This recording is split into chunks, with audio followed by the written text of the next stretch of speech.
We are stepping into a world that is almost unimaginable to modern civilization. The fundamental concept of private ownership has vanished completely. Think about it. You do not own the house you live in, you do not own the car you drive, and you do not even own the results of your labor, as absolutely everything is officially designated a shared common asset. The big question is, when all personal possession is gone, does this create a utopia, a paradise of absolute equality? Or is it, in reality, a spiritual prison where your individual will is slowly eroded? Let's take a deep dive into history's greatest loss and discover the light that is hidden behind it. Now, picture yourself opening your eyes in a minimalist room.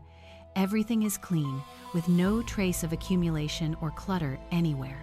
This is the world of common assets, a flawlessly functioning system where no one has to fight for anything.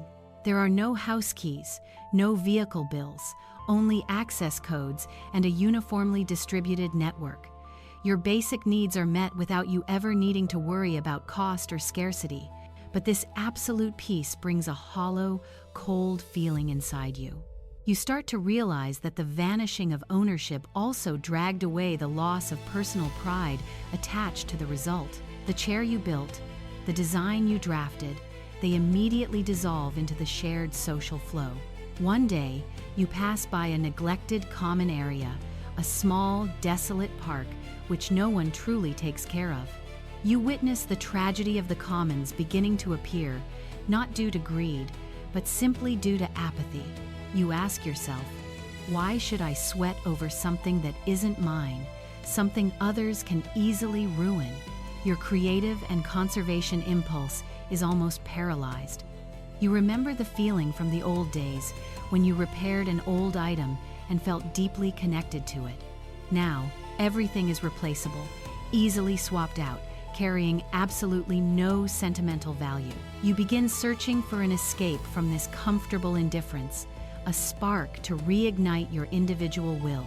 The greatest loss here is not money or material, but the loss of the meaning of personal attachment to the physical world. Instead of continuing to sink into apathy, you decide to act to make a difference.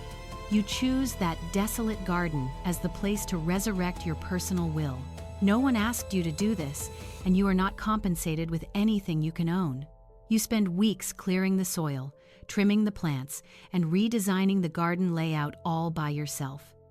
This isn't labor for material reward, but labor for the mastery of the process itself. You find a pure joy in feeling the soil under your nails and smelling the freshly cut grass.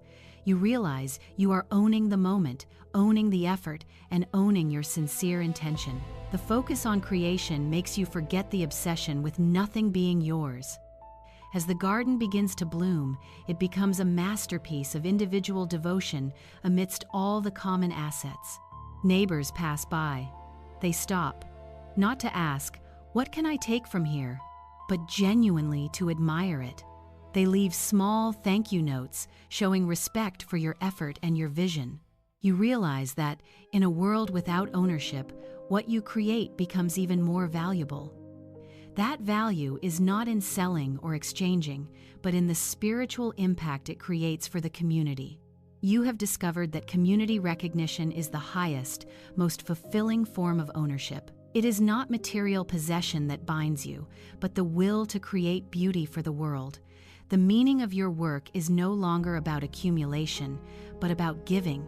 This is the essence of the freedom you were searching for, the freedom to contribute unconditionally. The most critical moment is not when the garden is finished, but when you see others begin to care for it, not because it is their duty, but because they feel a spiritual responsibility towards it.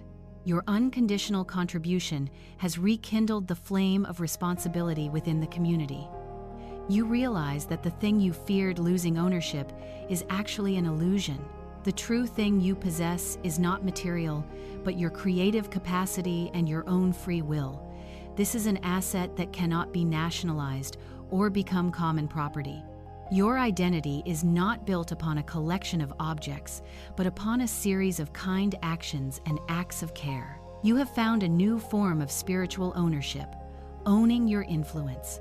Every seed you sow, every flower you plant is a declaration of who you are. Living in a world without material ownership has forced you to search for a deeper value. You no longer work to accumulate, but you work to become. The great share has not killed the self, but instead, it has purified the self's motivation. You are no longer judged by what you have, but by what you have done. This is the recovery. Accepting material loss to find spiritual wealth. You have learned that the most precious assets are the things you cannot give away. That is the peace of mind and the pride of seeing the world better because of your actions. Ultimately, true freedom lies in choosing the will to contribute, not choosing the right to accumulate. So, the concept of private ownership, seemingly fundamental to humanity, did not vanish in this world of common assets. It merely transformed from material possession to spiritual attachment. We have seen that when the right to accumulate is gone, humans are compelled to seek meaning and contribution. The tragedy of the commons did not happen due to greed, but due to the absence of individual responsibility towards the common good. But your unconditional devotion proved the complete opposite. When we choose to own the process instead of owning the product, we find genuine freedom. The philosopher Aristotle once said, "Quality is not an act, it is a habit." In a world without ownership, your quality is the only asset that cannot be shared. The economist E.F. Schumacher wrote, "Development does not start with goods, but with people and their education."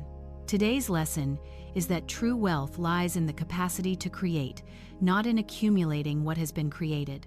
Don't forget to subscribe to the What If channel to explore more philosophical boundaries of reality with us.